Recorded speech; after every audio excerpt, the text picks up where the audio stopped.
Hello my dear students, आज के इस वीडियो में हम पढ़ने वाले हैं identification of parts of speech. यानी कि जैसा आपको पता होगा कि इसके जस्ट पहले वाले वीडियो में यानी कि हमने क्या सीखा, कुछ बेसिक पार्ट्स फॉर नाउन। यानी कि नाउन पढ़ने के लिए हमें कुछ बेसिक्स पार्ट्स की जरूरत थी। नाउन पढ़ने की कुछ बेसिक्स पार्ट्स की जरूरत थी, उसको हमने पढ़ा और पढ़ते पढ़ते हम लोग कहाँ तक पहुँचे थे, पार्ट्स ऑफ स्पीच तक कि आखिरकार पार्ट्स ऑफ स्पीच कैसे बना।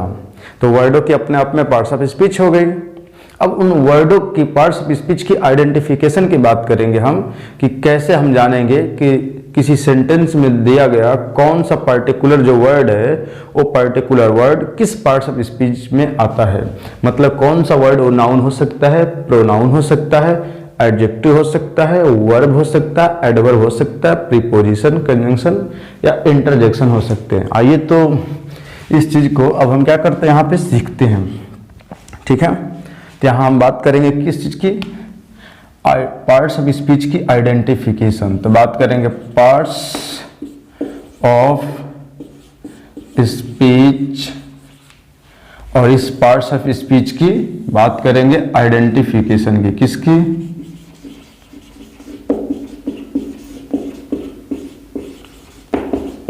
आइडेंटिफिकेशन की बात करेंगे कि इस पार्ट्स ऑफ स्पीच की आइडेंटिफिकेशन क्या होती है।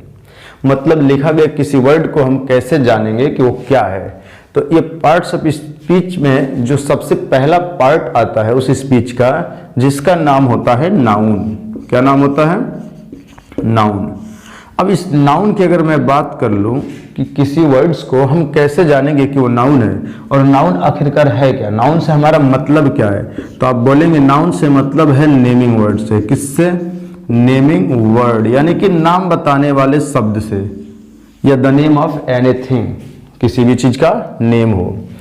अब जब हमारे पास लैंग्वेज बन करके आई, आपको पता है कि लैंग्वेज साउंड से बनी, यानी कि लैंग्वेज की उत्पत्ति बेसिकली साउंड को मानते हैं, या ये बात आपने सीखी थी पिछले क्लासों में।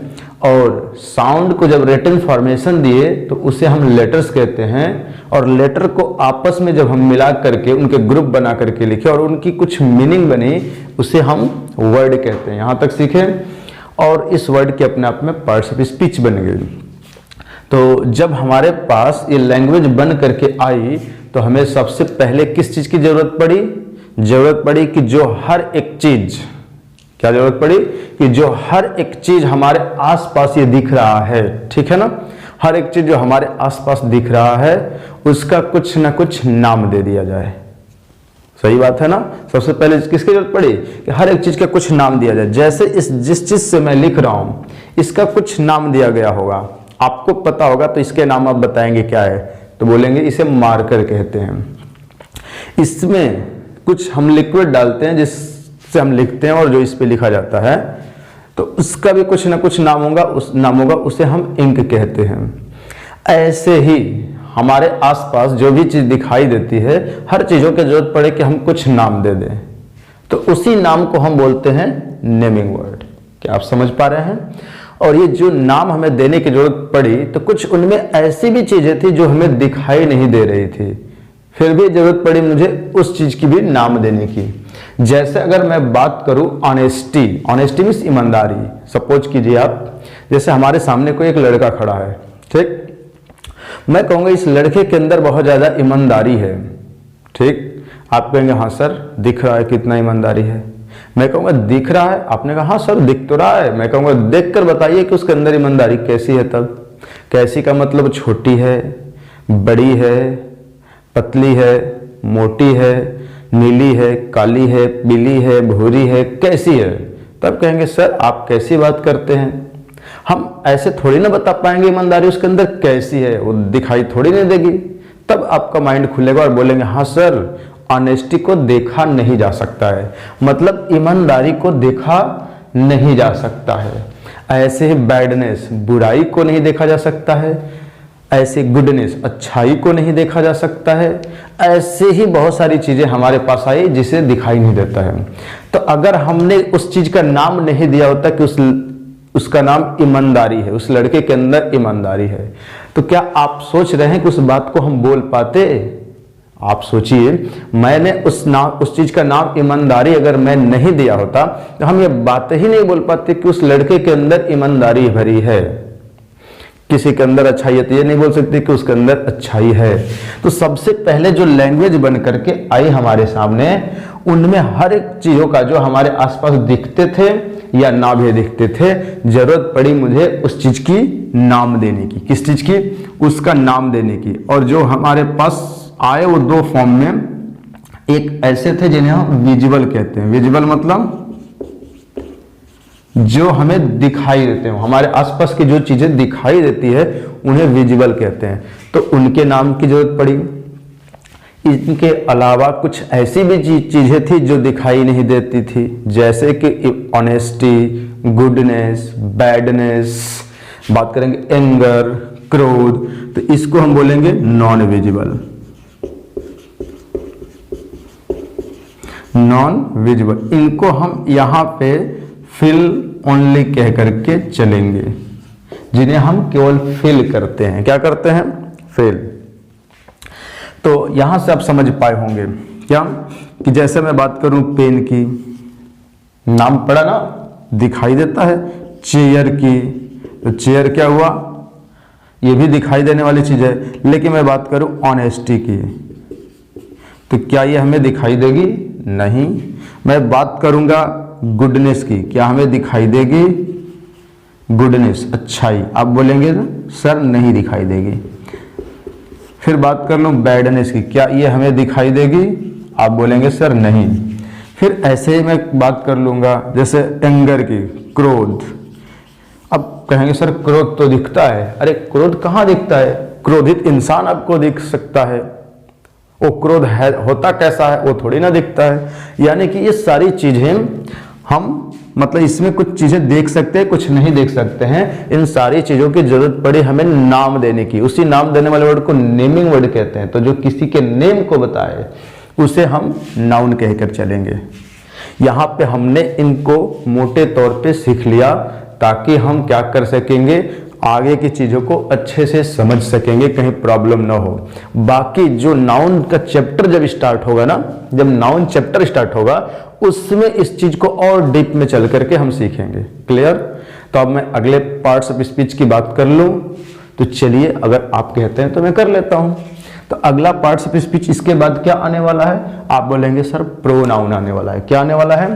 प्रोनाउन। तो इसको मैं मिटा दे रहा हूं।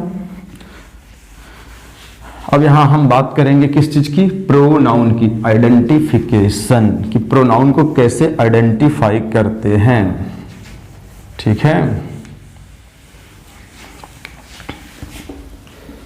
चलिए, तो यहां बात कर लेंगे प्रोनाउन की। किसकी?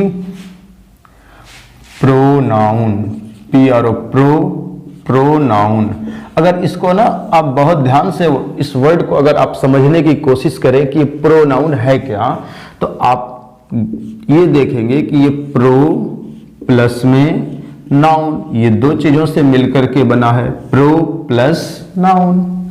और नाउन को तो आप समझ चुके हैं कि नेमिंग वर्ड, किसी चीज का नेम हुआ। प्रो की मीनिंग क्या होती है? तो प्रो की मीनिंग होती है instead of. Instead of. Pro की मीनिंग क्या होती है? Instead of. या इसकी एक और मीनिंग आप बोल सकते हैं फॉर। फॉर को हिंदी में क्या कहते हैं? फॉर का मतलब होता है के लिए। क्या होता है? के लिए। अब के लिए मतलब किसके लिए? नाउन के लिए। यानी कि बोलेंगे जो नाउन के लिए आए, नाउन के लिए आए उसे हम प्रोनाउन कहते हैं। तो समझ पाएंगे व्हाट इज प्रोनाउन? तो बोलेंगे pronoun comes for a noun. जो नाउन के लिए आए, किसके लिए? For a noun. यानी कि इसकी मीनिंग को आप ऐसा समझ सकते हैं, फॉर अ नाउन। जो किसके लिए आए? नाउन के लिए, उसे हम कहते हैं प्रोनाउन। ओके।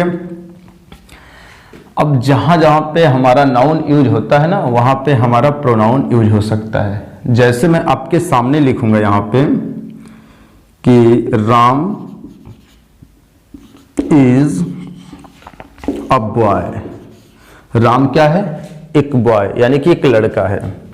फिर अगले सेंटेंस में मैं बात करूं कि he reads in class 5th, और क्लास 5th में यानी 5वीं कक्षा में पढ़ता है। तो Ram is a boy, Ram एक लड़का है। He reads in class 5th, वो क्लास 5th में पढ़ता है, वह क्लास 5th में पढ़ता है। तो मैं पूछूंगा वह मीन्स कौन, कौन पढ़ता है? आपने बोला सर राम पढ़ता है। तो इसका मतलब ये जो ही आया है, क्या वो राम के लिए आया है क्या? आप कहेंगे हाँ सर बिल्कुल, ये ही जो है ना इस राम के लिए ही आया है। तो जो वर्ड नाउन के लिए आया, और राम तो नाउन है ना, इसमें तो कोई डाउट है नहीं कि राम क्या है, नाउन है, क्योंकि नेम हो गया। और आपने बोला कि सर जो वर्ड नाउन के लिए आता है ना उसी को हम प्रोनाउन कहते हैं, और ये नाउन है और इसी के लिए आया है। क्लियर? तो क्या इसे हम प्रोनाउन कह सकते हैं? कहेंगे हाँ सर कह सकते हैं। तो आप समझ गए कि ऐसे वर्ड जो किसी न किसी नाउन के लिए आते हैं, मतलब वो नाउन को रिप्रेजेंट करते हैं, उसे हम प्रोनाउन कहते हैं। क्लियर? एक आध और एग्जांपल से समझ लें, थोड़ा ज्यादा अच्छा रहेगा। आइए समझ लेते हैं।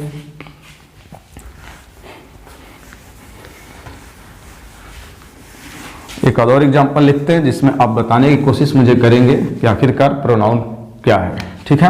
अब इसमें कौन है? जैसे मैं आपके सामने लिखूंगा many of the books have been sold. Many of the books have been sold. मान लीजिए आपके पास से मैंने बहुत सारे बुक्स उठा करके लाई और उनमें से बहुत सारी बुक मैंने बेच दी, अभी भी कुछ बची हैं लेकिन बहुत सारी बुकों को मैंने बेच दिया। तो बोलेंगे मेनी ऑफ द बुक्स, मतलब आपने जो बुक दी थी या आपके घर से मैंने जो बुक लाई थी उन बुक्स में से बहुत सी बुक हैव बीन सोल्ड, बेच दी गई है। तो मैं पूछूंगा कि बहुत सारी किताबों में से बहुत, मतलब किताबों में से बहुत बेच दी गई है। तो मैं पूछूंगा किताबों में से बहुत क्या बेच दी गई है क्या? तो कहेंगे अरे सर किताबों में से बहुत यानी कि किताब ही तो बेची जाएंगी, किताबों में से बहुत, किताबों में से बहुत किताब ही तो होंगी कि कुछ और भी हो सकती हैं? कहेंगे नहीं सर किताबों में से बहुत से बेची गई तो किताब ही बेची गई होंगी। तो इसका मतलब कि मेनी किसको बता रहा है? आप बोलेंगे सर ये बुक्स को बता रहा है, मतलब ये आया किसके लिए? बुक्स के लिए। और बुक्स क्या है? आपने बोला सर ये नाउन होते हैं। और आपको ऐसा नहीं लग रहा कि मैंने बुक्स के लिए आया है? लग रहा होगा, यानी कि जो वर्ड किसी नाउन के लिए आया, बुक्स के लिए आया है और बुक्स एक नाउन है, तो जो वर्ड नाउन के लिए आएगा उसी को हम प्रोनाउन कहेंगे। उसको हम क्या कहेंगे? प्रोनाउन कहेंगे। उसे क्या कहेंगे?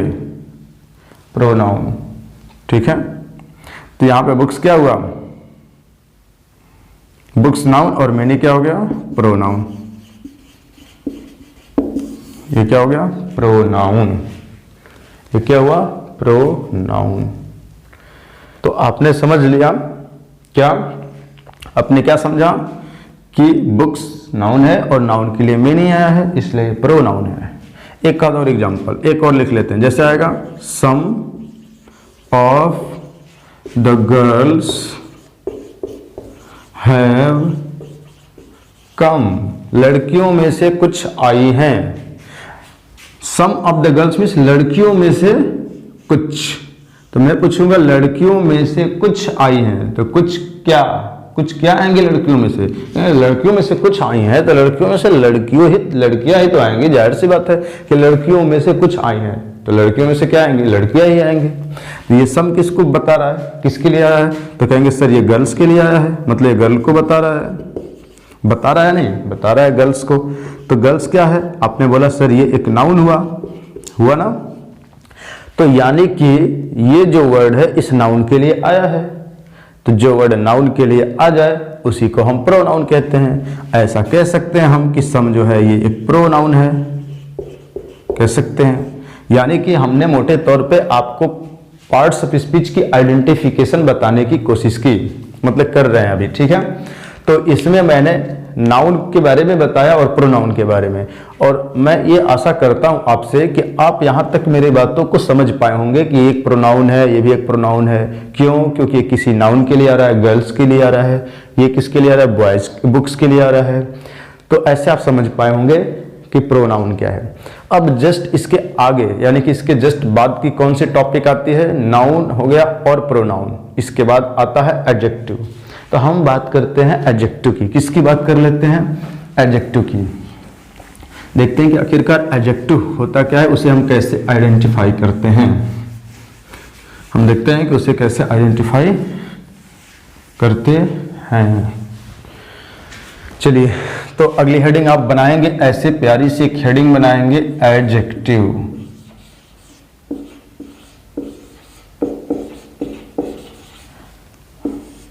और आइडेंटिफिकेशन सीखना है मुझे एडजेक्टिव का। तो कोई कहेगा बताइए एडजेक्टिव की आइडेंटिफिकेशन क्या होती है? तो इसको ना मैं थोड़ा सा ऐसे डिफाइन कर दे रहा हूं, यहां लिख करके। इसको मैं यहां लिख रहा हूं, वहां ना लिख करके।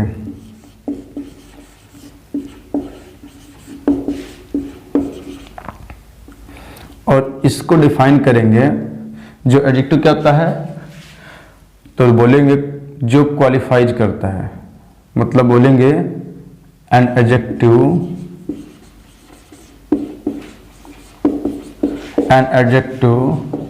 Is a word, an adjective is a word which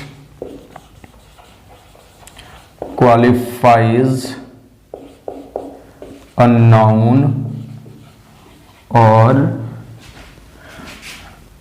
a pronoun। मतलब वो वर्ड जो किसी नाउन या प्रोनाउन को क्वालिफाई करे, या इसको एक और तरीके से आप डिफाइन कर सकते हैं। कैसे? बोलेंगे एन एडजेक्टिव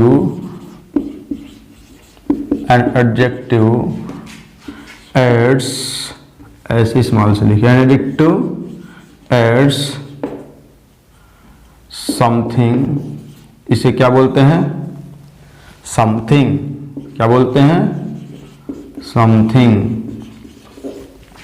तो बोलेंगे an adjective adds something to the meaning of a noun और अ प्रोनाउन।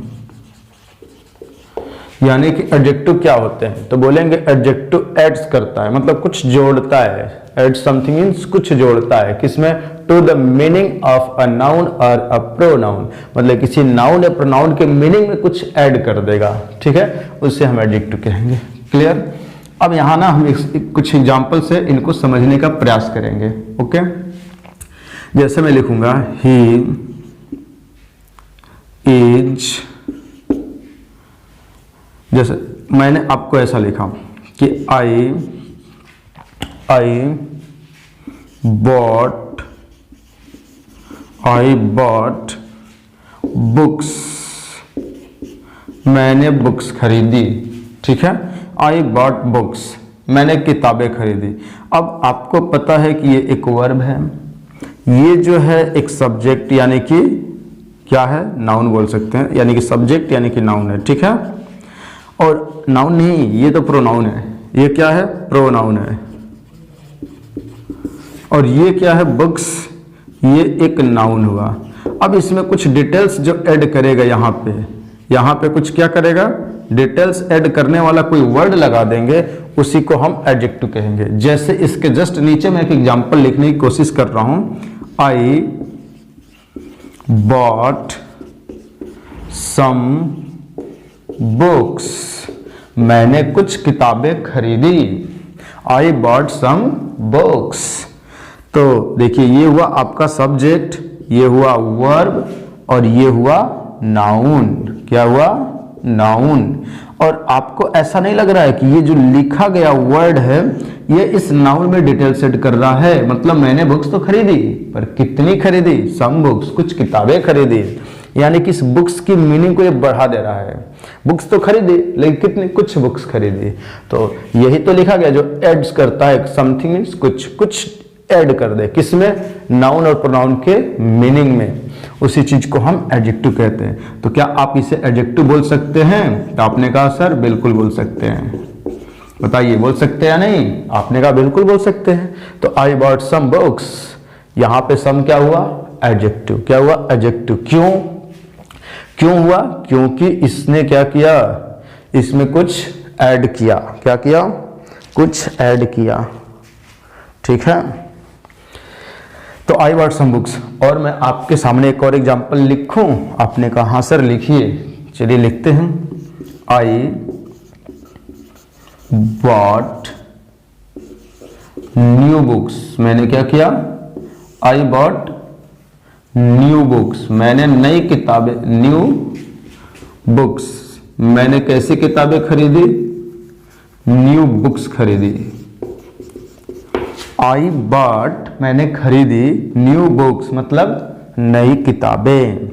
तो आपको ऐसा लग रहा होगा कि ये जो बुक्स है ये एक नाउन है, और कोई ऐसा वर्ड ढूंढिए इनमें लिखे गए इन सेंटेंस के अंदर जो वर्ड इस बुक्स में कुछ ऐड कर रहा हो। तो मैंने बुक्स तो खरीदी, पर बुक्स कैसी थी? आपने बोला सर नई थी।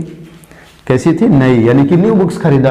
तो आप समझ पाए होंगे कि ये जो न्यू है ना, ये डिटेल्स ऐड कर रहा है इस बुक्स में, कर रहा है ना, मतलब इसमें कुछ डिटेल्स ऐड कर रहा है, मतलब इसको कुछ, इसकी मीनिंग को बढ़ा रहा है बुक्स को, कि बुक्स तो खरीदी मैंने, पर कैसी? नई खरीदी। बाकी लोग पुरानी खरीद लिए होंगे, ऐसा भी हो सकता है।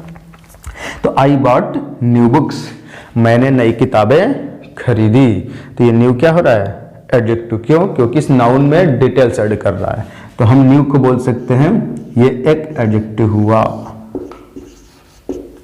बोल सकते हैं या नहीं? आपने कहा बिल्कुल बोल सकते हैं। तो एडजेक्टिव में डिटेल्स ऐड करें जो, उसे हम बोलते हैं क्या? एडजेक्टिव में, नाउन में, यानी बोलेंगे जो नाउन में डिटेल्स ऐड करे उसे हम बोलते हैं एडजेक्टिव। तो आई बॉट न्यू बुक्स, मैंने न्यू बुक्स खरीदी। यहां तक समझ पाए आप? चलिए अब आगे की तरफ बढ़ते हैं। एक और एग्जाम्पल आपके सामने लिखने की कोशिश करता हूं। लिखो। आपने कहा सर बिल्कुल लिखिए। चलिए लिख देते हैं। आई बॉट, मैंने खरीदी, सम न्यू बुक्स, मैंने कुछ नई किताबें खरीदी, और हो सकता है शायद कुछ पुरानी भी खरीदी हो, तभी तो, लेकिन पुराने की बात तो चल नहीं रही यहाँ, लेकिन न्यू तो मैंने खरीदी, ये तो क्लियर है आपको। तो I bought some new books, मैंने कुछ नई किताबें खरीदी। तो आई बॉट, मैंने खरीदी, सम न्यू बुक्स, कुछ नई किताबें। बॉट क्या है? आपने बोला सर ये वर्ब है। आई क्या है? आपने बोला सर ये एक प्रोनाउन है। क्या है? प्रोनाउन, और सब्जेक्ट भी है। मैंने पूछा ये बुक्स क्या है? फिर आपने बोला सर ये नाउन है, क्योंकि किसी ने किसी थिंग्स के नेम को रिप्रेजेंट कर रहा है, बता रहा है। फिर मैंने पूछा कि बुक्स मैंने खरीदी, कैसी बुक्स थी? आपने बोला सर वो बुक्स नई थी, यानी कि ये जो वर्ड है बुक्स में डिटेल्स ऐड कर रहा है कि किताबें कैसी थी? नई थी। तो जो बुक्स क्या है? नाउन, और जो नाउन में डिटेल्स ऐड करे उसे क्या कहते हैं? हाँ हाँ बोलिए, क्या कहते हैं? एडजेक्टिव। हाँ बिल्कुल आपने सही बोला। क्या कहते हैं इसे? एडजेक्टिव कहते हैं। हाँ इसे क्या कहते हैं? एडजेक्टिव। और आपसे अगर मैं पूछूं कि ये जो लिखा गया वर्ड है सम, ये क्या है? सम न्यू बुक्स, ये क्या है? तो आपको ऐसा लग रहा होगा कि सर मुझे ऐसा लग रहा है कि सम भी एडजेक्टिव है, और जैसा कि यहां पे भी मैंने कहीं बताया, यहां बताया कि सम एक एडजेक्टिव है, यहां से भी आप समझ सकते हैं। लेकिन कोई जरूरी नहीं है कि यहां है तो हर जगह होगा, लेकिन हाँ कुछ बच्चों को लग रहा होगा कि यहां एडजेक्टिव है इस वजह से यहां है, पर रीजन ये नहीं है।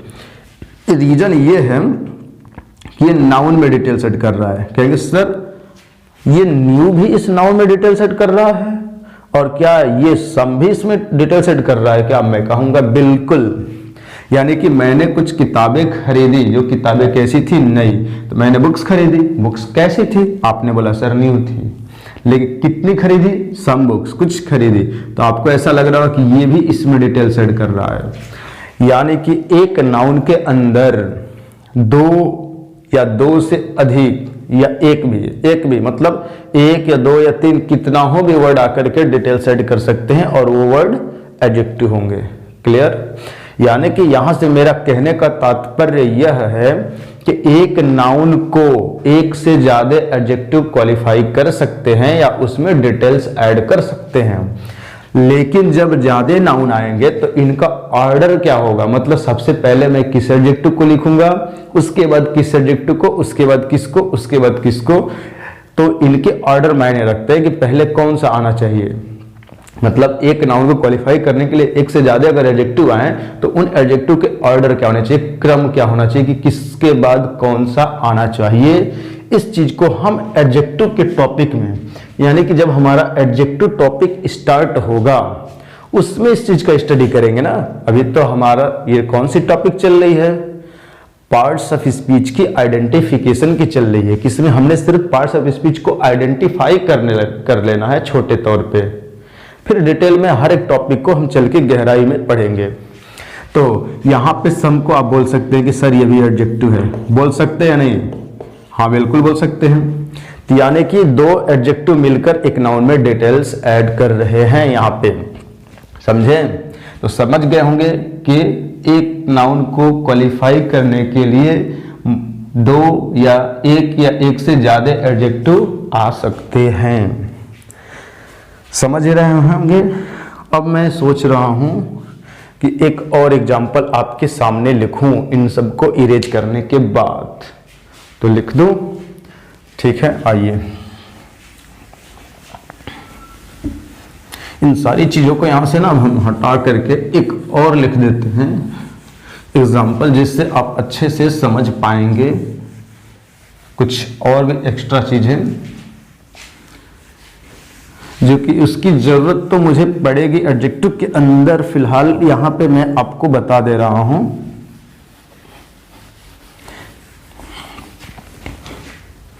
अब आइए स्टार्ट करते हैं, ठीक है? मैं आपके सामने एक यहां एग्जाम्पल लिखूंगा। यहां आई हैव अ कार, मेरे पास एक कार है। अब मैं कहूंगा इसमें ना आप हर एक वर्ड को थोड़ा आइडेंटिफाई करें। तो आपने बोला ये प्रोनाउन है, कोई डाउट? बिल्कुल नहीं। फिर मैंने पूछा ये हैव क्या है, आपने बोला सर ये एक वर्ब है। क्या है? वर्ब है, कोई डाउट नहीं। मैंने पूछा ये कार क्या है, आपने बोला सर ये एक नाउन है, क्योंकि ये नेम ऑफ एनीथिंग, मतलब किसी भी चीज के नेम को नाउन कहते हैं। तो ये कार क्या है? नेम है। फिर मैंने पूछा ये ए क्या है, आपने बोला सर ये आर्टिकल्स है। क्या है? आर्टिकल्स। आर्टिकल्स समझते होंगे आप, ए एन और TH द को आर्टिकल्स कहते हैं। ए एन द को हम लोग आर्टिकल्स कहते हैं। क्या कहते हैं? आर्टिकल्स। क्लियर? अब मैं बात करूंगा किस चीज की, कि ये आर्टिकल्स तो है। तो आप कहेंगे कि आपने सर सिखाया था ना पहली वाली वीडियो में, जब मैं बात करूं तो आप कहेंगे कि सर पहली वीडियो में आपने ये बताया था कि ऐसे बहुत सारे इंग्लिश में वर्ड बने, जैसे ये भी एक वर्ड ही तो है, ये भी एक वर्ड है ना, और ये भी एक वर्ड होगा, और ये भी एक वर्ड होगा। तो आपने बताया था कोई भी सेंटेंस आप लिख करके देखिए, उसमें हर एक वर्डों को जब हम क्या करें, उसका क्लासिफिकेशन किए, मतलब उनको अलग अलग पार्ट में डिवाइड करना शुरू किए, तो हमारे पास ना 8 पार्ट बने उसके, जिन्हें हम पार्ट्स ऑफ स्पीच कहते हैं। मतलब उनको 8 भागों में डिवाइड कर दिए, जिनमें पहला नाउन, दूसरा प्रोनाउन, तीसरा क्या हुआ? एडजेक्टिव, फिर वर्ब, एडवर्ब, प्रीपोजिशन, कंजंक्शन और इंटरजेक्शन तक हम पहुंचे थे। लेकिन कहेंगे आपके सर उसमें आपने आर्टिकल्स का नाम तो लिया नहीं, ये कैसा वर्ड आ गया जो आर्टिकल्स एक नया नाम से आ गया? तो आपको लग रहा होगा कि सर कहीं ना कहीं हमें पार्ट्स ऑफ स्पीच को 8 नहीं बल्कि 9 बना देना चाहिए था। एक आर्टिकल्स छूट रहा है जो उसके अंदर 8 में कहीं ना कहीं दिखाई नहीं दिया। समझ पा रहे हैं? आपको ऐसा लग रहा होगा, लेकिन मैं कहूंगा नहीं, पार्ट्स ऑफ स्पीच ना 8 ही होने चाहिए, इसको 9 हम नहीं कह सकते। आप बोलेंगे सर ऐसे कैसे हो सकता है, तो आखिरकार हम इस आर्टिकल्स को कहां रखेंगे? तो इसी बात को अब हमें समझने के लिए थोड़ी सी बात को समझना पड़ेगा गहराई में आकर के। जो ये आर्टिकल्स है ना, ये कुछ नहीं बल्कि ये एक एडजेक्टिव ही है। क्या है? ये एक एडजेक्टिव ही है आर्टिकल्स, और कुछ नहीं है। अब कहेंगे सर ऐसे कैसे, तो ध्यान से सुनेंगे। हमारे पास ये जो एडजेक्टिव है ना, यानी कि हमारे पास ये जो एडजेक्टिव नाम का टॉपिक है, इसको जो हमारे पुराने ग्रामेरियंस थे उन लोगों ने इसको 2 पार्ट्स में डिवाइड किए। कितने पार्ट्स में? 2 पार्ट्स में। एक पार्ट्स को वो लोग बोले डिटरमिनर। क्या बोले? डिटरमिनर, मतलब जो डिटरमाइन करे किसी नाउन या प्रोनाउन को, उस मतलब किसी नाउन के पहले आकर के उसको डिटरमाइन कर दे। ठीक है, तो कुछ एडजेक्टिव के पार्ट जो डिटरमिनर कहे गए और कुछ को पुराने नाम एडजेक्टिव से ही जाने जाते हैं। कुछ को हम पुराने नाम एडजेक्टिव से ही जानते हैं। अब कहेंगे कि कौन कौन से ऐसे एडजेक्टिव इसके पार्ट बने जिन्हें हम डिटरमिनर कहने लग गए, और कौन कौन से ऐसे पार्ट थे जिन्हें हम एडजेक्टिव के नाम से ही जानने लग गए। तो आप समझने की कोशिश करेंगे। ठीक है, आप बोलेंगे ना कि वो वर्ड, मतलब एडजेक्टिव का वो पार्ट जो ये डिटरमाइन कर लिया था कि मेरे बाद हर हालत में एक नाउन आना ही आना है। समझ रहे हैं ना मेरी बात? ध्यान से सुनेंगे। क्या बोलेंगे? एडजेक्टिव के वो पार्ट जो ये डिटरमाइन करके बैठे थे कि मेरे बाद हमेशा हर हालत में एक नाउन आने वाला है। समझ रहे हैं? मतलब डिटरमिनर के बाद हमेशा एक नाउन आएगा ही आएगा। ऐसा कभी हो नहीं सकता है कि आप डिटरमिनर यूज करें और उसके बाद नाउन यूज ना करें, पर अगर कर दिए तो सेंटेंस गलत कहा जाएगा। जैसे मैं आपके सामने की एग्जांपल लिखने की कोशिश कर रहा हूं, वही लिख दूं क्या? सेंटेंस लिख दे रहा हूं, आई हैव अ कार। अब आपको ऐसा लग रहा होगा कि सर इस सेंटेंस को यहां तक पढ़ने पे मुझे ऐसा लग रहा है कि अधूरा है। जैसे मैं लिखूंगा आई हैव अ कार, जैसे मैं यहां कार लिखूंगा तब आप बोलेंगे सर ये मीनिंग अब कंप्लीट हो पा रही है। आई हैव अ कार अगर जैसे ही मैंने लिखा तब आपको लगेगा कि सर ये मीनिंग अब कंप्लीट हो पा रही है। लेकिन अगर मैंने यहाँ कार नहीं लिखा तो क्या यहाँ सेंटेंस को हम खत्म कर सकते हैं क्या? कहेंगे नहीं सर यहाँ खत्म नहीं हो सकता है, आई हैव अ कार बोलना पड़ेगा। यानी कि ऐसा आपको लग रहा है कि ये जो आर्टिकल्स है ना, इसके बाद हमेशा एक नाउन होना चाहिए, जैसे वहां लिखा गया है। फिर मैं बोलूंगा ही इज अ बॉय, वह एक लड़का है। देखिए फिर एक के बाद आया अ बॉय, एक बॉय। ठीक, अगर मैं इस बॉय को यहां से हटा दूं, मान लीजिए मैंने इसको हटा दूं, जैसे यहां से मैं इसको क्या कर दे रहा हूं, हटा दे रहा हूं। ठीक है, फिर ये बिल्कुल कुछ अजीब जैसा दिखेगा कि ही इज अ, वह एक है। क्या एक है? तो आपने बोला कि एक बॉय है, तब तो ये मीनिंगफुल बन पा रहा है। अगर बॉय आप लिखेंगे नहीं तो मीनिंगफुल है ही नहीं, तो मीनिंगलेस हो जाएगी। हाँ, अगर बॉय के जगह पे आप कुछ ना कुछ नाउन लिखिए, मीनिंगफुल हो जाएगी। जैसे ही इज अ डॉक्टर, देखिए सही हो गया, वो एक डॉक्टर है। ही इज अ टीचर, वह एक टीचर है, ये भी सही है। ही इज अ स्टूडेंट, वह एक स्टूडेंट है। मतलब कुछ भी नाउन लिखेंगे तो मीनिंगफुल होगा ना, कि क्या आप आर्टिकल सिर्फ ए एंड द लिख करके सेंटेंस को खत्म कर सकते वहीं पे? ऐसा कभी नहीं हो सकता। कहीं भी आप देख लीजिए, जो आर्टिकल्स ए एंड द आप पढ़ते हैं ना, इनके बाद हर हालत में एक नाउन आता है। तो यहां से आपने क्या सीखा कि सर जो आर्टिकल्स है ना, वो भी ये डिटरमाइन करके बैठे हैं कि मेरे बाद हमेशा एक नाउन चाहिए। ये बोले कि नहीं मैं बिना नाउन का आ ही नहीं सकता, मैं आ गया तो मेरे बाद जरूर एक नाउन चाहिए। ये बात कौन बोले? आर्टिकल्स बोले। तो उसको ना एडजेक्टिव से अलग कर दिया गया, और एडजेक्टिव से अलग करके एक नया नाम दे दिया गया, डिटरमिनर। क्या नाम दे दिया गया? डिटरमिनर, क्योंकि डिटरमाइन करके बैठे थे कि मेरे बाद नाउन चाहिए ही चाहिए। इसलिए मतलब ये क्या करके बैठे थे? डिटरमाइन। क्या करके बैठे थे? डिटरमाइन, ये कि मेरे बाद नाउन चाहिए ही चाहिए, हर हालत में मुझे नाउन चाहिए, मैं नाउन के बगैर नहीं रह सकता। ये बोले कौन? डिटरमिनर। ओके, तो इसलिए एडजेक्टिव के उन पार्ट को जो ये डिटरमाइन करके बैठे थे कि मुझे नाउन चाहिए, तो उन्हें डिटरमिनर कह दिए। और जो ऐसे ही खुश थे कि मेरे बाद नाउन आए तब भी ठीक, नहीं आए तब भी मुझे कोई समस्या नहीं, उनको हम पुराने नाम एडजेक्टिव से ही जानते हैं। ओके, तब डिटरमिनर का ये पहला पार्ट है आर्टिकल्स। क्या समझ पा रहे हैं? ये डिटरमिनर का एक पहला पार्ट है जिसे हम आर्टिकल्स के नाम से जानते हैं। समझ पाए। और आर्टिकल्स में आपको ए, एन, द ये देखने को मिलेंगे। Okay, clear? तो क्या आप समझ पाए कि जो आर्टिकल्स है वो डिटरमिनर का एक पार्ट है। क्यों है? क्योंकि ये डिटरमाइन करके ये बैठा था कि मुझे एक नाउन चाहिए ही चाहिए।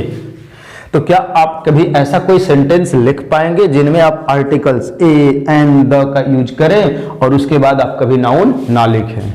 आपके माइंड में जरूर प्रश्न आया होगा, मतलब एक आंसर जरूर आता होगा कि सर ऐसा हम लिख सकते हैं, he is a good boy, वह एक अच्छा लड़का है।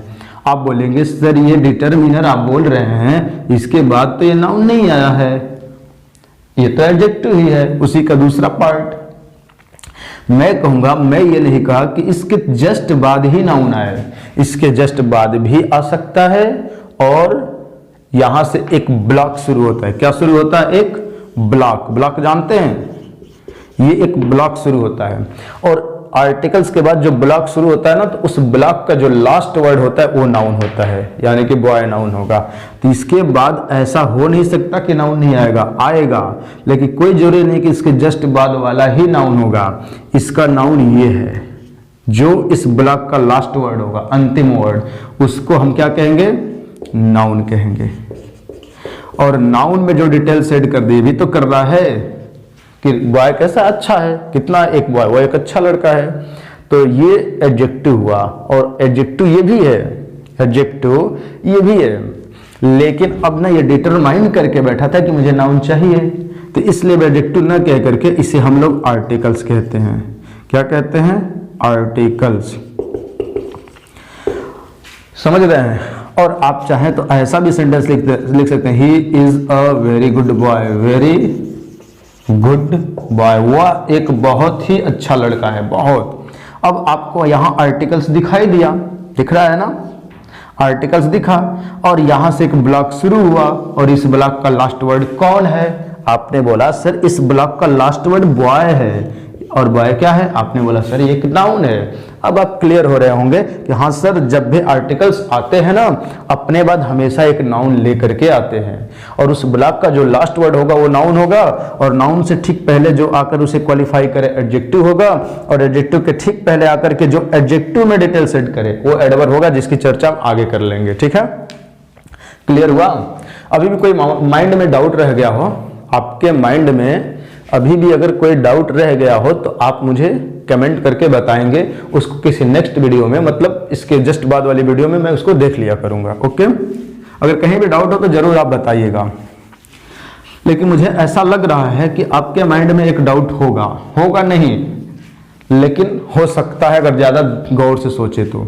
मतलब मैं ये पूछना चाह रहा हूं कि क्या ऐसा कोई आप सेंटेंस लिख पाएंगे जिनमें ए, एन, द का यूज करे और उसके तुरंत बाद एक नाउन न आए? आप कहेंगे हाँ सर कर सकते हैं। मैं कहूंगा कैसे? आपने कहा सर हम लिख सकते हैं कि the is an articles, the एक आर्टिकल होता है, आर्टिकल लिखिए, द एक आर्टिकल होता है। तो आपने कहा सर ये जो द है ना, इसके बाद तो कहीं नाउन नहीं दिख रहा है, क्या ये नाउन दिख रहा है? तो आप बोलेंगे नो नाउन, यहाँ पे कोई नाउन है ही नहीं। तब कहेंगे सर यहां तो आपकी बात गलत हो गई, आपने बोला कि ए, एन, द के बाद हमेशा एक नाउन आएगा ही आएगा, इसमें तो आया नहीं।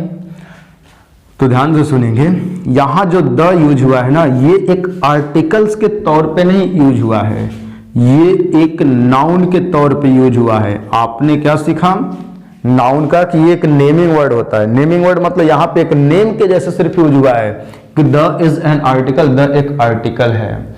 और नाउन को पहचानने के लिए ना, इसके जस्ट बाद एक हम वीडियो बनाएंगे जिसमें हम ये बताएंगे कि हम नाउन को कैसे आइडेंटिफाई करते हैं। ठीक है, तो जब उस वीडियो को आप देखेंगे तो क्लियर हो जाएगा कि ये एक नाउन है। जब ये आर्टिकल्स के तौर पे आता है, किस तौर पे? आर्टिकल्स, ऐसे, तब ये हमेशा अपने बाद एक नाउन लेता है। यहाँ पे आपने द को आर्टिकल्स थोड़ी ना माना है, आपने यहाँ पे द भले ही लिखा है, देखने में द दिख रहा है, लेकिन ये नाउन है। क्या है? ये एक नाउन है, द इज एन आर्टिकल। समझ पाए? तो जब ये एक नाउन है, मतलब इस इज जो एक वर्ब दिख रहा इज ना, इसका ये सब्जेक्ट है, और सब्जेक्ट हमेशा नाउन ही बनता है, और हो सकता है उसके जगह पे प्रोनाउन भी आ जाए। ओके, तो ये यहाँ पे नाउन है, तो नाउन के रूप में जब ये आएगा तो जरूरी नहीं है कि इसके बाद क्या आएगा, कोई मतलब कोई और नाउन आएगा, क्योंकि खुद ही एक नाउन है। इसके बाद कहाँ से नाउन आएगा?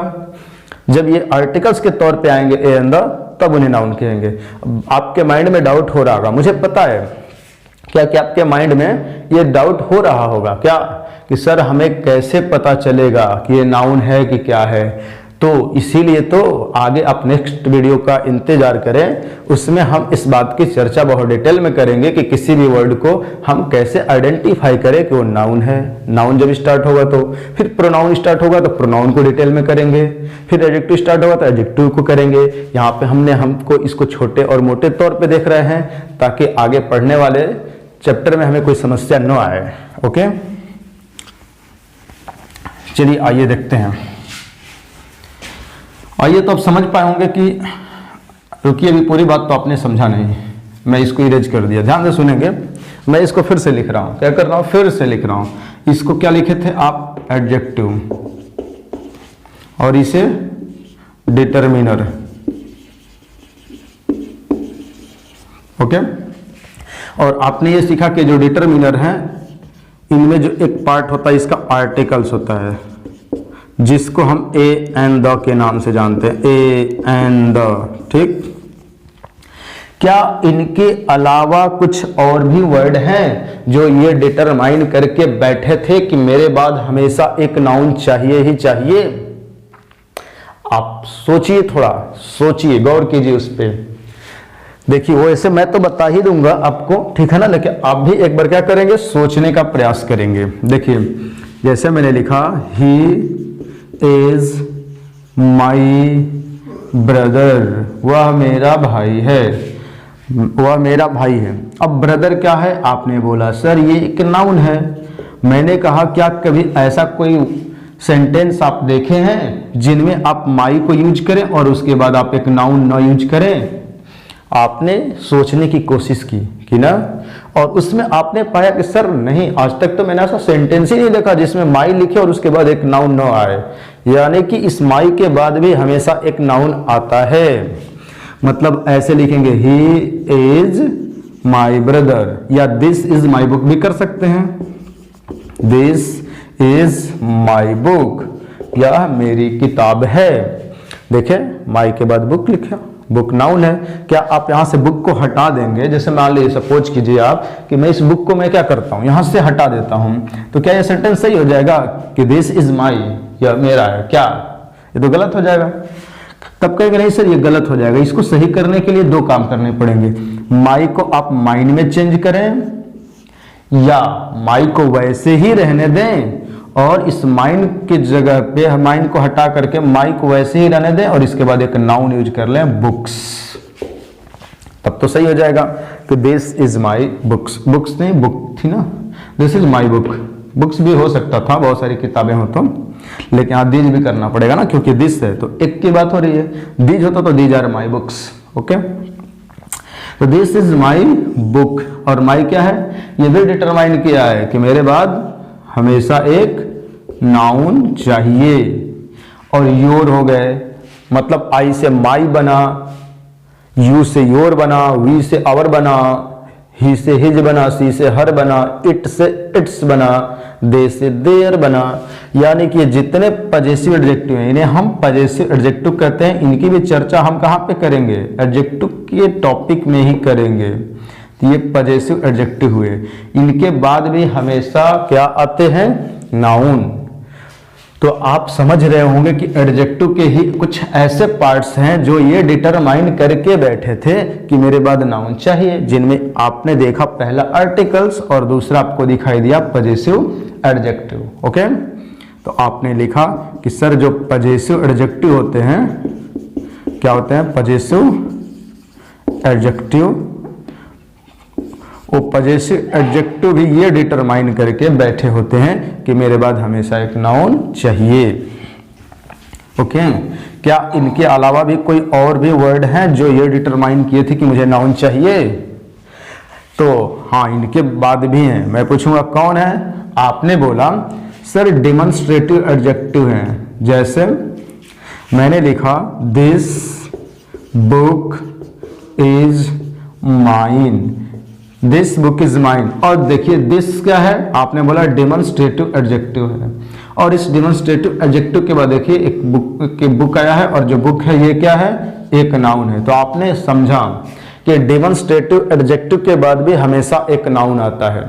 क्या आप कोई ऐसा सेंटेंस लिख सकते हैं जिसमें आप इस डेमोन्स्ट्रेटिव एडजेक्टिव को यूज करें और इसके बाद कोई नाउन न आए? आप बिल्कुल नहीं कर सकते। लेकिन हाँ, आपके माइंड में क्वेश्चन आ रहा होगा कि सर मैं कर सकता हूं। ठीक है, तो कीजिए, आप कीजिए, मुझे पता है आप क्या करेंगे। देखिए आपने ये लिखा कि दिस इज माई बुक, कहेंगे सर आप जस्ट इसके पहले एक सेंटेंस लिखे थे दिस इज माई बुक, उसमें आपने दिस के बाद तो कोई नाउन नहीं लिखा यहाँ पे। क्या मैंने यहाँ पे कोई नाउन लिखा? आपने कहा सर नहीं। तो क्या ये सेंटेंस गलत है? मैंने कहा नहीं, ये भी सही है। तो फिर आप पूछेंगे सर आप कैसे कह सकते हैं कि इसके बाद हमेशा एक नाउन आता है? तो ध्यान से सुनेंगे, मैंने बोला कि डेमोन्स्ट्रेटिव एडजेक्टिव के बाद हमेशा एक नाउन आता है, ठीक, लेकिन ये डेमोन्स्ट्रेटिव एडजेक्टिव नहीं है, ये दिस है, दिख रहा है कि यहाँ पे दिस है, यहाँ पे भी दिस है। जैसे द की बात कर रहे थे, टीएच द को आर्टिकल्स भी कहते हैं, लेकिन आर्टिकल्स के बाद हमेशा नाउन आता है। लेकिन मैंने लिखा द इज एन आर्टिकल, तो द वहां पे एक नाउन के तौर पे यूज हुआ था ना। वैसे ही ये भी दिस दिख रहा है, ये भी दिस दिख रहा है। जैसे उन दोनों में द दिख रहा था, एक में नाउन था, एक में आर्टिकल्स। वैसे ही यहाँ ये डेमोन्स्ट्रेटिव एडजेक्टिव है और यहाँ पे डेमोन्स्ट्रेटिव प्रोनाउन है। ये क्या है? Demonstrative pronoun. आप कहेंगे सर हम कैसे पहचानेंगे कि डेमोन्स्ट्रेटिव प्रोनाउन है और ये वाला डेमोन्स्ट्रेटिव एडजेक्टिव? देखिए जब दिस दैट दीज दोज के जस्ट बाद एक नाउन दिखे तभी उसे हम डेमोन्स्ट्रेटिव एडजेक्टिव कह सकते हैं। इनके जस्ट बाद अगर ये नाउन नहीं आता ना तो ये डेमोन्स्ट्रेटिव प्रोनाउन हो जाता। इसका मतलब जब इसके बाद नाउन आएगा तभी इसे डेमोन्स्ट्रेटिव एडजेक्टिव कहेंगे, नहीं तो इसे डेमोन्स्ट्रेटिव एडजेक्टिव कह नहीं सकते। और जब इसे डेमोन्स्ट्रेटिव एडजेक्टिव कह दिए तो इसके बाद नाउन आएगा ही आएगा। क्या समझ पाए? नहीं। देखिए जब दिस दैट दीज दोज के बाद एक नाउन आएगा तो इसे हम डेमोन्स्ट्रेटिव एडजेक्टिव कहेंगे, अगर नाउन नहीं होगा तो इसे डेमोन्स्ट्रेटिव एडजेक्टिव नहीं कहेंगे। क्लियर? इसका मतलब कि इसके बाद नाउन आएगा तभी से डेमोन्स्ट्रेटिव एडजेक्टिव कहेंगे, मतलब इसे डेमोन्स्ट्रेटिव एडजेक्टिव कहने के लिए इसके बाद नाउन का आना जरूरी है। समझ रहे हैं? तो अगर इसके बाद नाउन आया तो डेमोन्स्ट्रेटिव एडजेक्टिव है, नहीं तो डेमोन्स्ट्रेटिव एडजेक्टिव है ही नहीं। तो क्लियर हो रहा होगा कि जब नाउन आएगा तभी ये डेमोन्स्ट्रेटिव एडजेक्टिव है, नहीं तो कुछ और भी हो सकता है। जैसे यहाँ पे ये डेमोन्स्ट्रेटिव प्रोनाउन है, तो आप लिख सकते हैं यहाँ पे क्या कि सर डेमोन्स्ट्रेटिव एडजेक्टिव भी हमारे इस डिटरमिनर के पार्ट बने। ऐसा ही डिस्ट्रीब्यूटिव प्रोनाउन भी होते हैं, डिस्ट्रीब्यूटिव एडजेक्टिव होते हैं। क्या होते हैं? Distributive adjective. अब कहेंगे सर इसमें क्या आता है? जैसे आता है इच बॉय एज स्मार्ट। हर एक लड़का, प्रत्येक लड़का क्या है? स्मार्ट है। आपने देखा कि इच के बाद एक क्या आया है? बॉय। बॉय क्या है? आपने बोला सर ये नाउन है। क्या है? नाउन। यानी कि इच एक क्या हुआ? एडजेक्टिव हुआ। और कौन सा एडजेक्टिव हुआ? डिस्ट्रीब्यूटिव। ये डिस्ट्रीब्यूटिव एडजेक्टिव हुआ। ठीक है, तो इच, आइदर, नाइदर, एवरी, इन सब के बाद हमेशा एक नाउन जरूर आते हैं। फिर आपने सोचा सर मैं ऐसा सेंटेंस लिख सकता हूं जिनमें इच के बाद जस्ट बाद नाउन नहीं आएगा। मैं कहा कहां लिख सकते हैं? लिखिए। आपने ये लिखा सर इच, मैंने कहा बोलिए, तो आपने कहा इच ऑफ द बॉयज, लड़कों में से प्रत्येक। तो मैंने कहा कि यहां पे क्या इच को हम डेमोन्स्ट्रेटिव एडजेक्टिव कहेंगे? नहीं कह सकते।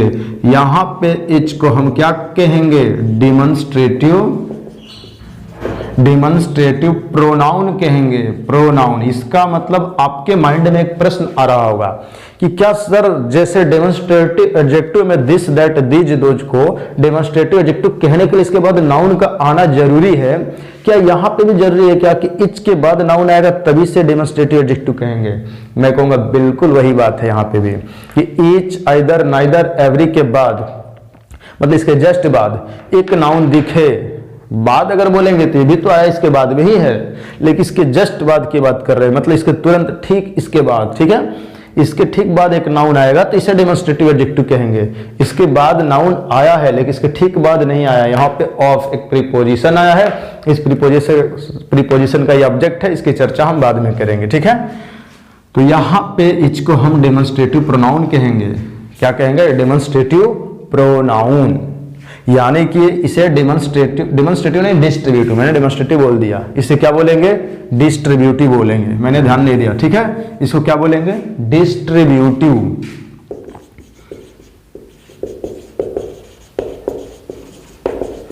इसे क्या बोलेंगे? डिस्ट्रीब्यूटिव बोलेंगे, ठीक है। तो ये डिस्ट्रीब्यूटिव प्रोनाउन हुआ। क्या हुआ? डिस्ट्रीब्यूट, मतलब डिस्ट्रीब्यूट कर देना, ठीक है ना, अलग अलग। जैसे बहुत सारे लड़के हैं, ईच ऑफ द बॉय, लड़कों में से प्रत्येक अच्छा एक को डिस्ट्रीब्यूट कर रहे हैं, ठीक है। तो ये डिस्ट्रीब्यूटिव प्रोनाउन हुआ। तो इसका मतलब कि डिटरमिनर का एक और पार्ट होता है जिसे हम बोलते हैं क्या? डिस्ट्रीब्यूटिव।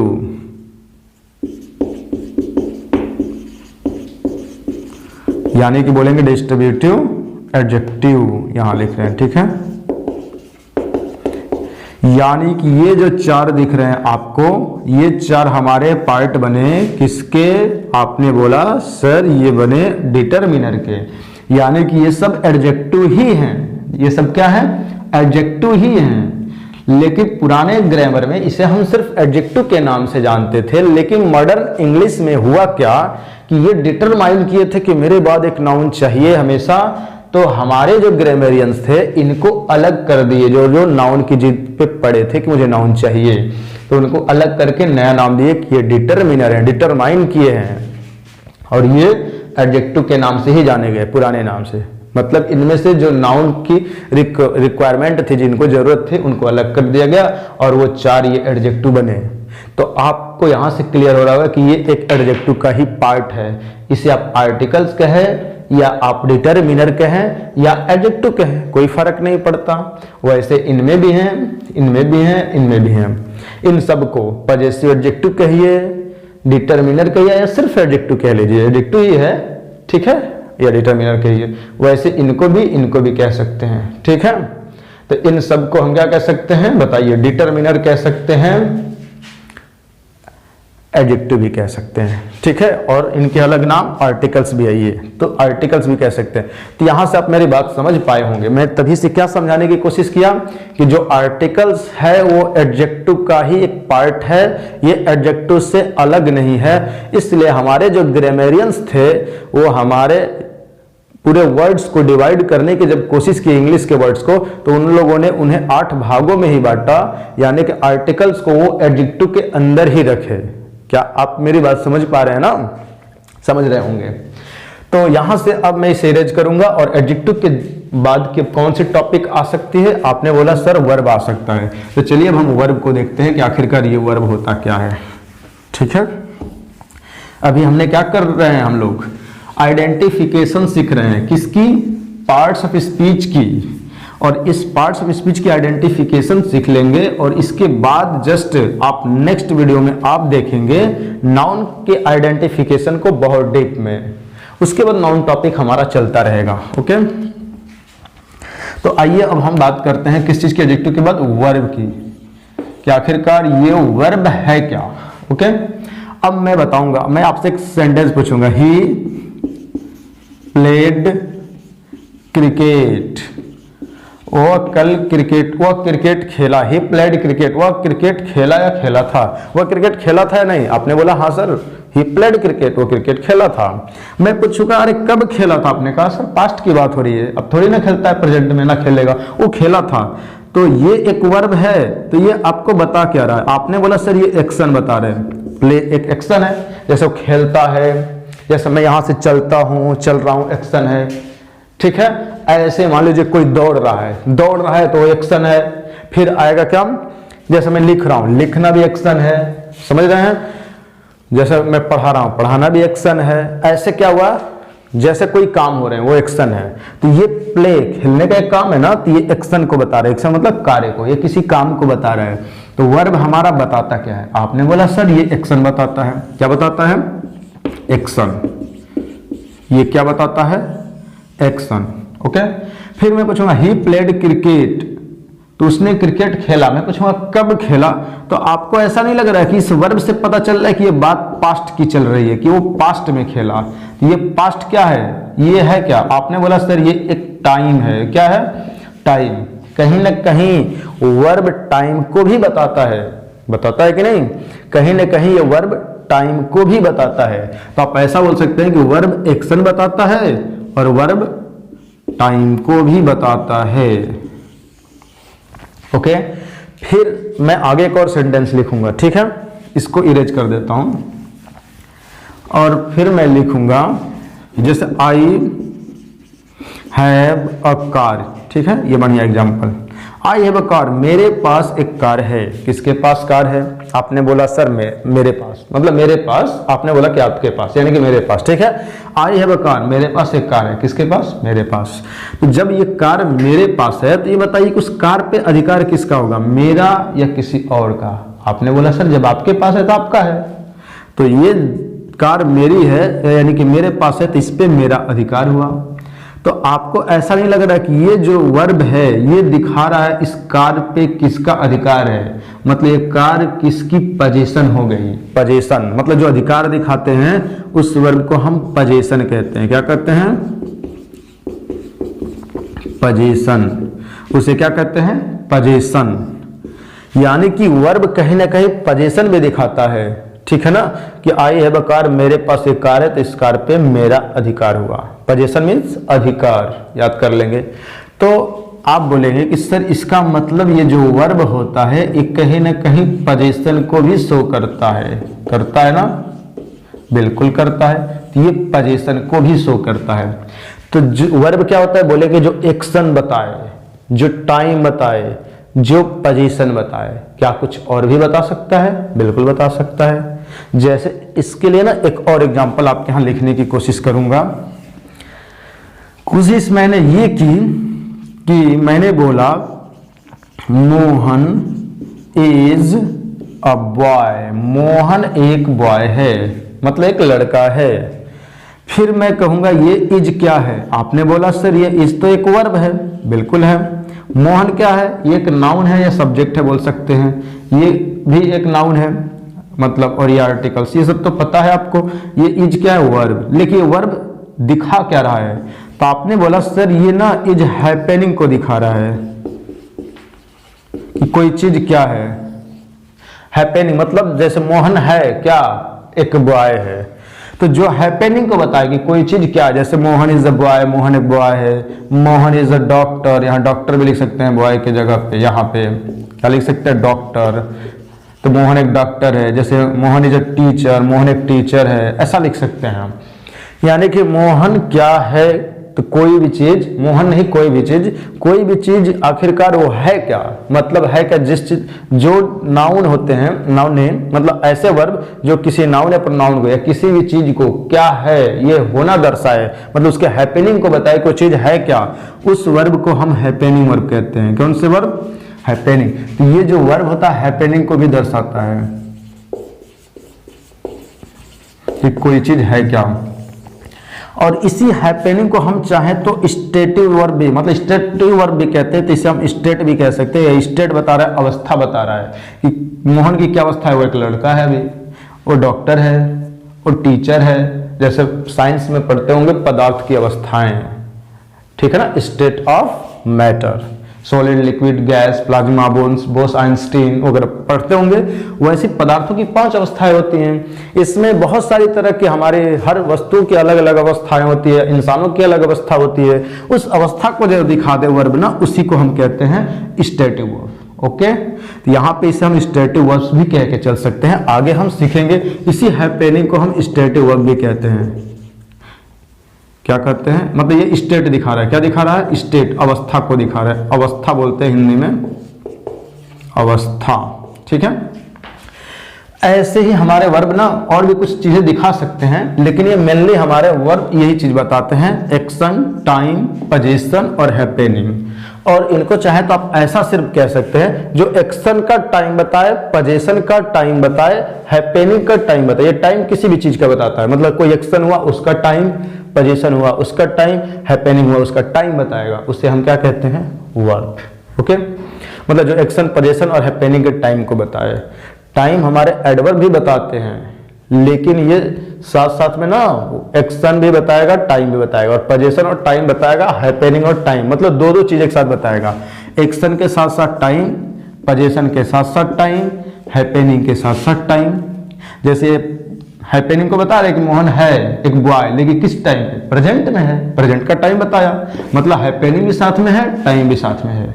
ऐसे ही मैंने लिखा था आई हैव अ कार, मेरे पास एक कार है, मेरे पास पोजीशन को भी दिखा रहा है, कब है, इस समय है, हैव।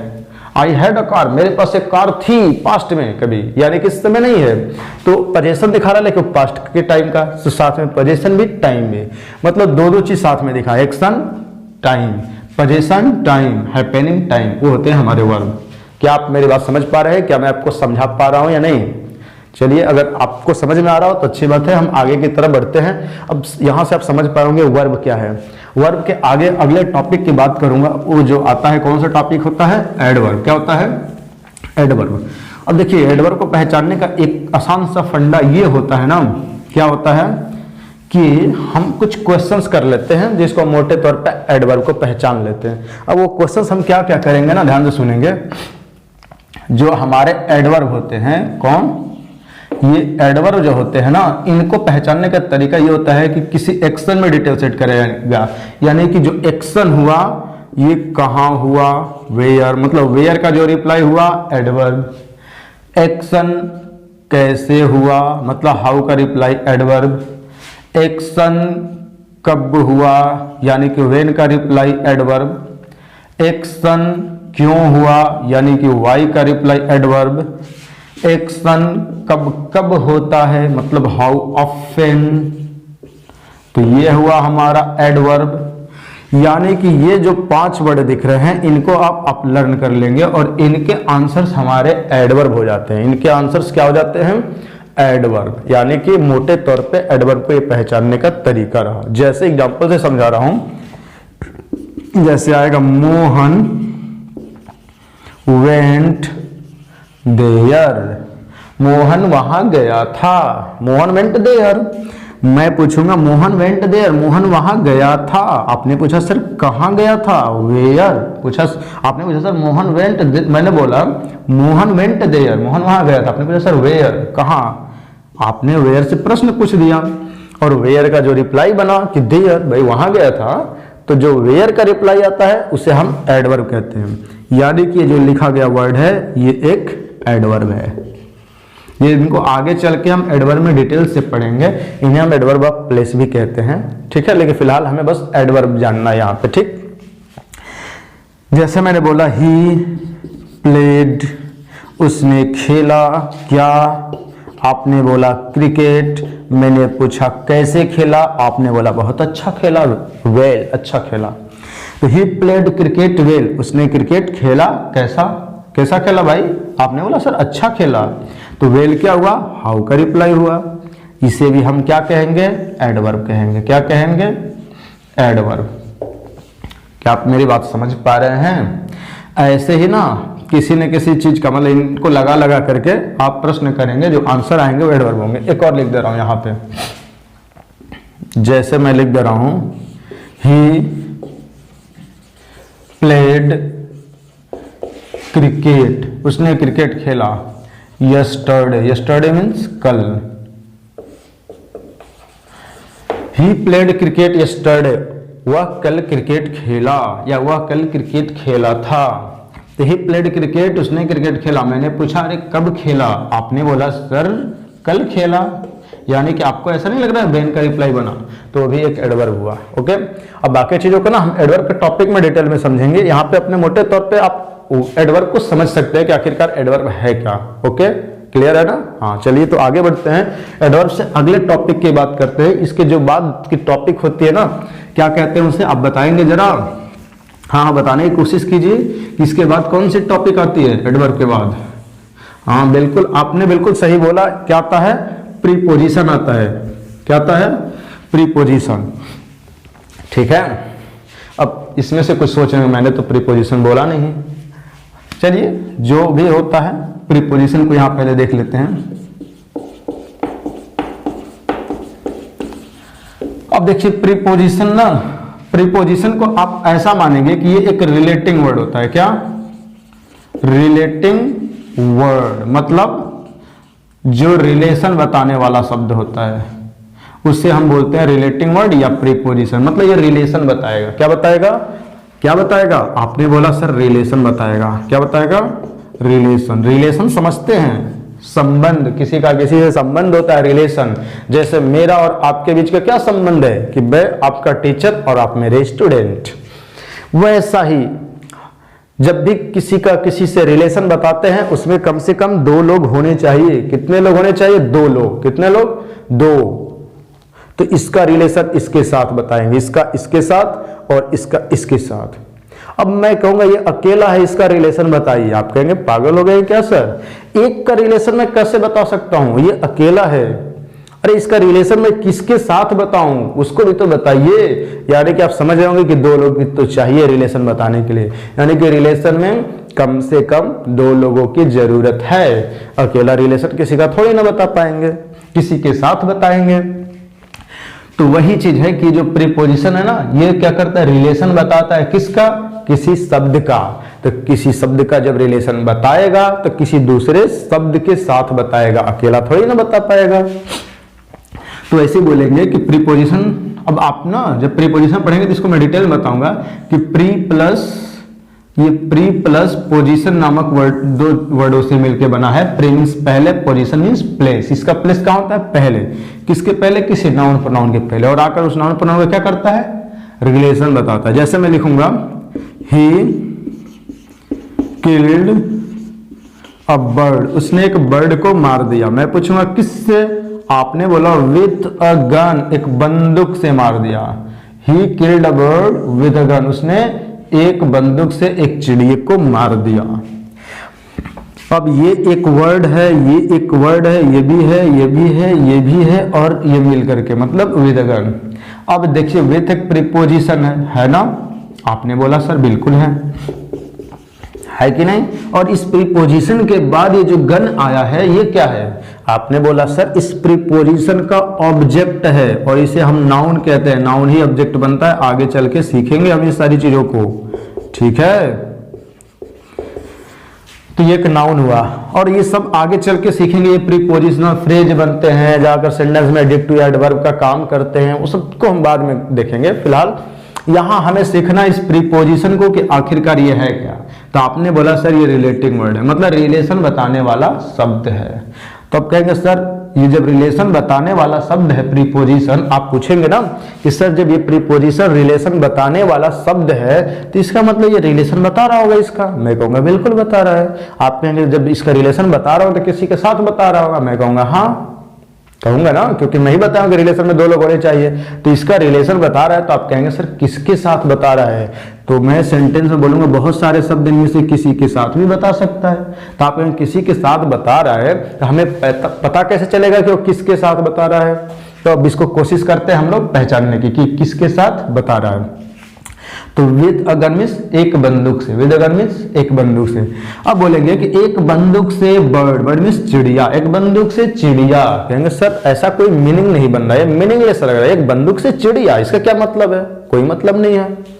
एक बंदूक से चिड़िया, तो मैं कहूंगा क्या आगे देखिए अगले वाले वर्ड से बैठ रहा है एक बंदूक से एक। कहेंगे एक बंदूक से एक, फिर ये मीनिंगलेस बना, इसका क्या मतलब? एक बंदूक से एक। कहेंगे अरे सर इसका कोई मतलब ही नहीं है। मैं कहूंगा क्या एक बंदूक से मार दिया? कहेंगे हाँ सर इसके साथ बैठ रहा है। आप बोलेंगे हाँ सर अब मिल गया, पता चला कि विद गन एक बंदूक से मार दिया। कहेंगे हाँ सर ये मीनिंगफुल बन रहा है। यानी कि ऐसा मुझे लग रहा है कि ये प्रीपोजिशन इस गन को इस वर्ब के साथ क्या कर रहा है? रिलेशन बता रहा है। मतलब इस वर्ब के साथ इस नाउन का, ये प्रीपोजिशन इस नाउन का इस वर्ब के साथ में रिलेशन बता रहा है। समझ पा रहे होंगे? आई होप कि आप मेरी बात समझ रहे होंगे जब प्रीपोजिशन पढ़ेंगे और डीप में पढ़ेंगे, ठीक है? तो आप बोलेंगे कि सर ये जो वर्ब दिख रहा है ना, तो मैं कहूंगा हाँ। कहेंगे सर इसके साथ ये प्रीपोजिशन रिलेशन बता रहा है इस नाउन का। और इसके साथ तो अब नहीं, यहीं पे मिल गया। तो क्या समझ पाए कि प्रीपोजिशन एक ऐसा शब्द होता है जो किसी नाउन प्रोनाउन के ठीक पहले आता है। देखिए आया, और आकर किस नाउन प्रोनाउन का रिलेशन सेंटेंस में बहुत सारे शब्द होते हैं, उनमें से किसी एक के साथ बता देता है। ओके, तो क्या समझ पाए कि प्रीपोजिशन एक ऐसा शब्द होता है जो किसी नाउन प्रोनाउन के ठीक पहले आकर के उस नाउन प्रोनाउन का रिलेशन सेंटेंस में दिए गए अन्य शब्दों के साथ बता देता है। ठीक है, तो इसी को हम बोलते हैं रिलेटिंग वर्ड। एक शब्द में क्या बोल सकते हैं, प्रीपोजिशन है क्या, रिलेटिंग वर्ड, रिलेशन बताने वाला शब्द। क्या आप मेरी बात से सहमत हैं? बिल्कुल है। आइए अब प्रीपोजिशन के बाद ना हम अगले टॉपिक की तरफ बढ़ते हैं जिसका नाम है कंजंक्शन। आप पूछेंगे सर ये कंजंक्शंस क्या होते हैं, तो कंजंक्शन को हम कैसे समझ सकते हैं बताइए। जैसे हम प्रीपोजिशन को समझे ऐसे हम कंजंक्शंस को भी छोटे तौर पे समझ लेते हैं कि ये जो कंजंक्शन हमारा होता है ना, कौन, कंजंक्शन,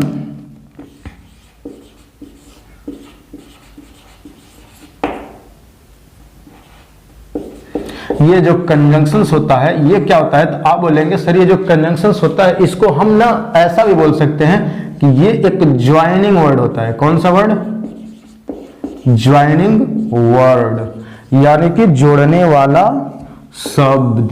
क्या करने वाला, जोड़ने वाला शब्द, यानी कि इस जोड़ने वाले शब्द को हम क्या कहते हैं, कंजंक्शन।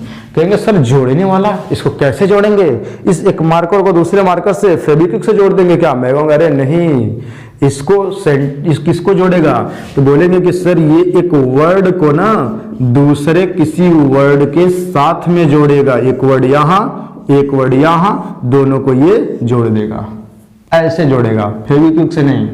इसमें कोई वर्ड आएंगे जो दोनों को जोड़ देंगे। ठीक है, फिर ऐसा भी होगा कि एक फ्रेज को दूसरे फ्रेज से जोड़ेगा। अब आप पूछेंगे सर ये फ्रेज क्या होता है, अरे एक ग्रुप ऑफ वर्ड होते हैं, ठीक है ना, वर्डों का ग्रुप होता है और इनमें इनका खुद का अपना सब्जेक्ट और वर्ब नहीं होते हैं। ओके, और ये क्लाज और क्लाजों को भी जोड़ेगा कौन, हमारा ये कंजंक्शन जो है ना क्लाज को भी जोड़ेगा। एक क्लाज को दूसरी क्लाज से जोड़ेगा, मतलब एक सेंटेंस को जब दूसरे सेंटेंस से जोड़ेगा तो उन दोनों सेंटेंसों को ना ही हम क्लाज कहते हैं, यानी कि दो क्लाज बन जाते हैं अलग अलग सेंटेंस एक में जब जुड़ते हैं तो ये एक क्लाज को दूसरे क्लाज से जोड़ेगा। और क्लाज के पास खुद का सब्जेक्ट और क्या होता है, वर्ब होता है। इनको भी हम ना बीच बीच में देखते जाएंगे जहां जहां जरूरत पड़ेगी। ठीक है ना, यहां नहीं देख पाएंगे भी क्योंकि ये उस टॉपिक की चीजें चल नहीं रही है और बताने से वीडियो बहुत लंबे हो जाएंगे, आप समझ पा रहे होंगे, इसलिए यहाँ पे नहीं हो सकता। ठीक, लेकिन हाँ इतना बोलेंगे जो वर्ड को, फ्रेज को, क्लाज को जोड़ेगा, मतलब एक वर्ड को दूसरे वर्ड से, एक फ्रेज को दूसरे फ्रेज से, क्लाज को दूसरे क्लाज से जोड़ता है, उसे हम कंजंक्शंस कहते हैं। आप बोलेंगे सर क्या एक सेंटेंस को दूसरे सेंटेंस से नहीं जोड़ सकता, मैं कहूँगा नहीं, क्योंकि एक सेंटेंस को दूसरे सेंटेंस से जोड़ते हैं तो वही सेंटेंस क्लाज बन सकते हैं। लेकिन आप बोल सकते हैं कि एक सेंटेंस को दूसरे सेंटेंस से जोड़ता है, लेकिन जोड़ने के बाद वो क्लाज हो जाते हैं। क्या हो जाते हैं, क्लाज। पर आप बोलने की बात है तो बोल सकते हैं, ऐसी बात नहीं है कि नहीं बोल सकते। जैसे मैं लिखूंगा I know that Mohan is poor, मैं जानता हूं कि मोहन गरीब है। आपने बोला सर इधर एक छोटा सेंटेंस दिख रहा है जिसे हम क्लाज कहते हैं, बिल्कुल। और आपने बोला sir Mohan is poor, Mohan गरीब है, इधर भी एक दिख रहा है जिसे हम एक क्लाज कहेंगे, कहेंगे ना, बिल्कुल कहेंगे। और इसको भी कहेंगे। तो यहां पे मैंने दो क्लाज लिखा, अब ये दो क्लाजों को ये तो जोड़ ही रहा है, जोड़ रहा है ना, बिल्कुल जोड़ रहा है, तो इसे हम क्या कहेंगे, बोलेंगे आपके सर इसे हम कंजंक्शंस कहेंगे। क्या कहेंगे, कंजंक्शन। और एक लिखूं, ही इज, छोड़िए मैं दूसरा लिख रहा हूं, जैसे आएगा कि Mohan and Sohan play cricket, Mohan और सोहन क्या करते हैं, क्रिकेट खेलते हैं। आपने बोला सर ये एक वर्ड है, बिल्कुल है। मैंने बोला क्या, ये भी एक वर्ड है, आपने कहा बिल्कुल ठीक है। तो क्या इन दोनों को कोई जोड़ रहा है? आपने कहा सर एंड जोड़ रहा है। तो क्या एंड को हम क्या कहेंगे? आपने बोला सर ये कंजंक्शंस कहेंगे। मैंने पूछा क्यों कहेंगे? तो आपने बोला कि सर अभी आपने बताया कि जो ज्वाइनिंग वर्ड होते हैं, जोड़ने वाले शब्द, उन्हीं को कंजंक्शंस कहते हैं, और मुझे ऐसा लग रहा है कि इस वर्ड के साथ में इस वर्ड को ये जोड़ रहा है, इसलिए मैंने इसे कंजंक्शंस कह दिया। बिल्कुल बिल्कुल सही है। तो यहां सब समझ पाए होंगे कि एक वर्ड को दूसरे वर्ड से कंजंक्शन जोड़ता है, और एक क्लास को भी क्लास से जोड़ता है, किसी को भी जोड़ सकता है। ओके, और ऐसा भी कर सकते हैं कि that Mohan is a boy, चलिए उसको हम बाद में देखेंगे। दैट मोहन इज पुअर, इसको हम पहले लिख देंगे, और इज नोन टू मी ऐसा भी लिख सकते हैं, पैसे अगर बनाएंगे तो, लेकिन इसको हम बाद में देखेंगे जब नाउन पढ़ेंगे उसमें, ठीक है। यहाँ आप नहीं समझ पाएंगे। तो यहाँ फिलहाल इतना समझिए कि जो जोड़ने वाले शब्द होते हैं उसे हम कंजंक्शंस कहते हैं। कंजंक्शंस के भी अपने अपने टाइप्स वगैरह होते हैं, इसको हम कंजंक्शंस टॉपिक में ही देख सकते हैं। यहाँ तो बस हमने मोटे तौर पे इसको समझने का प्रयास किया है।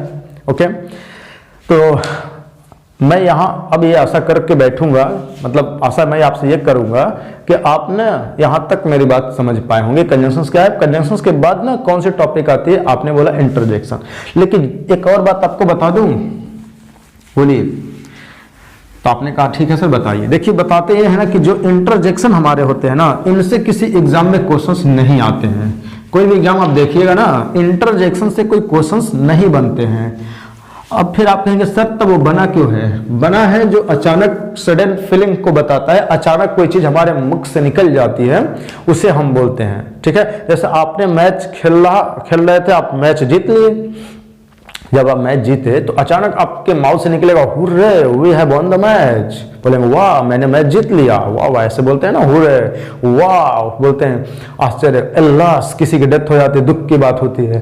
तो इन सारी चीजों को मतलब अचानक जो सडन फीलिंग को बताए उसे में रहें, तो ये हमारे बोलचाल में बहुत ज्यादा यूज होते हैं। और ये जो हमारे इंटरजेक्शन होते हैं ये नरेशन में भी यूज होते हैं। इंटरजेक्शन तो ऐसा नहीं है कि ये यूज ही नहीं होता, होता है, इन नरेशन में यूज होता है। तो नरेशन में यूज करके इससे क्वेश्चंस बन सकते हैं एग्जाम में, ऐसा नहीं है। तो ये इंटरजेक्शन कहाँ यूज होता है? आपने बोला सर नरेशन में। कहाँ यूज होते हैं? नरेशन में। तो अगर जब मैं नरेशन आपको पढ़ाऊं, अगर वहां इस इंटरजेक्शन का जिक्र करूं तो कोई समस्या? बिल्कुल नहीं। आपने बोला सर नहीं, क्योंकि इधर कहीं इसकी जरूरत ही नहीं, हमें कहीं हमें डिस्टर्ब करने वाला है नहीं, ये सिर्फ जरूरत पड़ेगी नरेशन में। तो जब नरेशन पढ़ेंगे वहीं पे उसके साथ में इसको पढ़ लेंगे। जब एक्सक्लेमेटरी सेंटेंस पढ़ते हैं ना, उसमें हमें जरूरत पड़ती है उस इंटरजेक्शन की। ठीक है, तो उस नरेशन के साथ ही अगर पढ़ा जाए तो ये अच्छे से समझा जा सकता है। तो आखिरकार ये है क्या, जैसे मैंने बोला ब्रेवो, ठीक है, शाबाश किसी को बोलते हैं, मैंने बोला वेल डन, क्या बोला? वेल डन, ठीक है। फिर मैंने लिखा, क्या लिखा? हुर्रे,